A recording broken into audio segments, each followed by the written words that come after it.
Assalamualaikum warahmatullahi wabarakatuh. Perkenalkan, nama saya Dinilah Arifah SPD, Kepala KB Siti Fatimah, Desa Watestani, Kecamatan Muling, Kabupaten Pasuruan.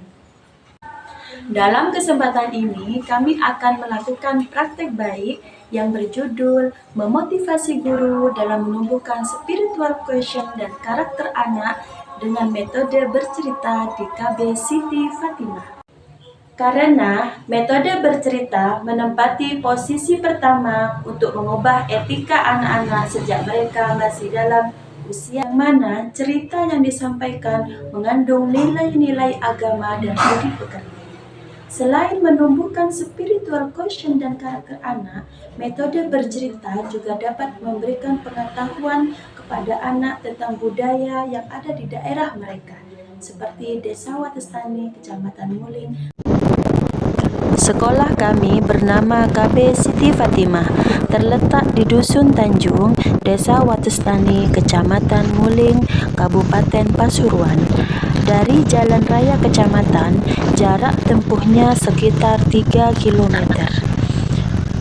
Mayoritas penduduknya adalah bertani dan buruh bangunan. Di Desa Watestani ini, masih kurangnya minat masyarakat memasukkan putra-putri mereka ke pendidikan anak usia dini. Karena dalam pandangan mereka, sekolah di usia 3-5 tahun itu membuang-buang waktu dan membuang-buang biaya. Mereka memilih langsung memasukkan anaknya ke jenjang taman kanak-kanak, bahkan langsung ke pendidikan sekolah dasar. Sekolah kami sangat sederhana, bangunannya bahkan masih satu atap dengan sekolah madrasah diniyah, di mana kalau sore dipakai oleh anak-anak Madin. Letaknya berada di kawasan pedesaan, yang mana di sebelah timurnya dibatasi dengan sungai dan persawahan. Awal saya menjadi kepala sekolah, saya hanya mempunyai visi dan misi ingin mencerdaskan penerus bangsa dengan hanya bisa membaca dan menulis, juga berhitung, tanpa berpikir untuk menumbuhkan spiritual quotient dan karakter anak. Namun, lambat laun saya melihat kenapa anak didik kami tidak mempunyai akhlakul karimah yang baik. Anak-anak sering buang sampah sembarangan, sering berkata kasar kepada guru, orang tua, dan teman. Yang paling parah, anak sering membuli temannya di kelas. Dan setelah selesai senam, anak-anak mau masuk kelas, mereka melepas sepatunya dan menaruhnya di sembarang tempat. Akhirnya sepatu berserakan, padahal sudah kami ingatkan untuk meletakkan sepatu ke dalam rak. Assalamualaikum warahmatullahi wabarakatuh. Waalaikumsalam warahmatullahi wabarakatuh. Saya mengadakan rapat dengan para dewan guru untuk membahas strategi yang lebih menarik untuk anak-anak, yaitu dengan metode bercerita. Pengembangan moral yang salah satu bahasanya adalah spiritual quotient, yang sering diterjemahkan dengan kecerdasan spiritual, merupakan temuan terkini, sangatlah tepat diperkenalkan kepada anak usia dini agar dapat membantu perkembangan mereka secara moral ke arah pembentukan karakter yang kokoh, andal, dan komprehensif. Karena pendidikan di usia dini adalah fondasi awal untuk mengenal pendidikan. Karena di masa itu merupakan masa keemasan atau golden age dalam menumbuhkan spiritual quotient dan karakter anak. Dengan metode bercerita.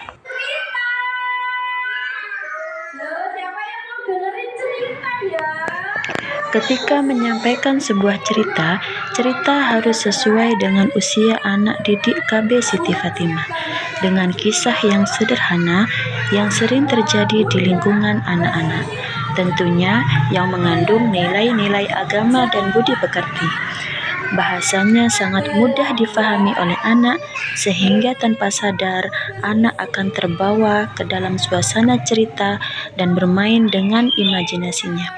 Sehingga di bawah sadar mereka, anak akan menyerap isi nasihat, yaitu apa itu perbedaan perbuatan baik dan perbuatan buruk, apa balasan perbuatan baik dan perbuatan buruk. Dibuat di tempat sampah. Ini hantunya keluar ini kalau banyak sampah ini. Ada lagi sampahnya? Coba dicari. Oh, nggak ada ya. Makanya itu loh. Oh, itu lagi cepetan nanti hantunya datang ke sini loh.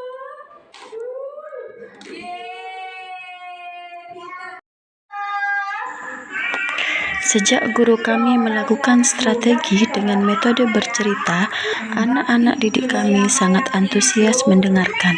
Mereka sangat khusyuk mendengarkan bu guru bercerita dengan alat peraga gambar-gambar lucu yang mendukung.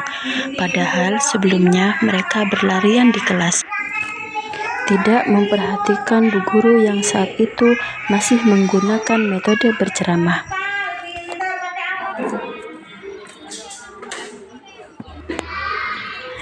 Dampak dari bu guru yang sering bercerita tentang anak yang disiplin, baik di rumah atau di sekolah, bercerita tentang anak yang selalu menaruh sepatunya di rak sepatu, yaitu anak yang hebat, maka anak didik kami langsung merekamnya dan keesokan harinya langsung melepas sepatu dan menaruhnya di rak sepatu sendiri tanpa disuruh oleh guru.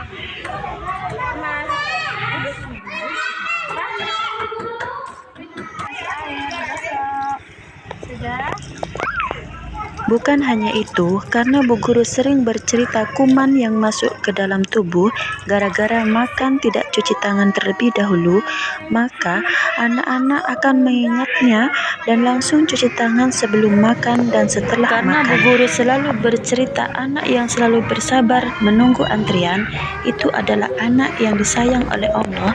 Anak-anak juga sangat rapi saat membacakan Asmaul Husna dan senam, karena bu guru selalu bercerita tentang anak-anak yang baik, anak-anak yang masuk surga karena selalu rapi dalam bersikap, baik senam ataupun dalam berbaris.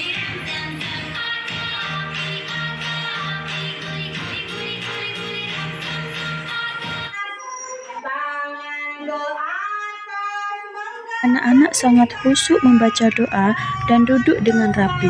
Padahal biasanya anak-anak berlarian ke sana kemari.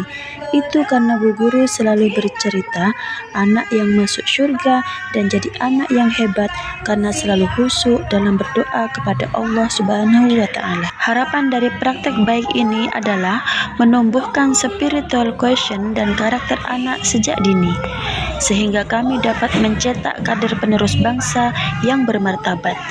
Dengan begitu, lembaga pendidikan kami tidak hanya mencerdaskan otak saja, tapi juga mencerdaskan spiritual anak menjadi anak yang mempunyai akhlakul karimah yang baik. Karena anak didik kami saat ini kelak akan menjadi pemuda dan pemudi penerus bangsa. Karena maju dan tidaknya suatu bangsa itu tergantung dari para penerusnya. Anak yang cerdas, anak yang berbakti kepada orang tua. Amin. Alasan kenapa kami mengambil judul ini, karena di era globalisasi ini, Indonesia mengalami krisis moral, di mana akhlakul karimah pemuda dan pemudi Indonesia sudah hampir punah. Kasus yang banyak merebak saat ini yaitu pergaulan bebas anak remaja, perzinahan, perjudian, narkoba, hamil di luar nikah, anak membunuh orang tuanya. Bahkan yang miris terjadi saat ini yaitu membuli di sekolah, di mana teman sesama teman saling memukul, saling menendang, dan saling menyakiti. Yang paling parah terjadi yaitu murid menganiaya gurunya bahkan sampai membunuh gurunya.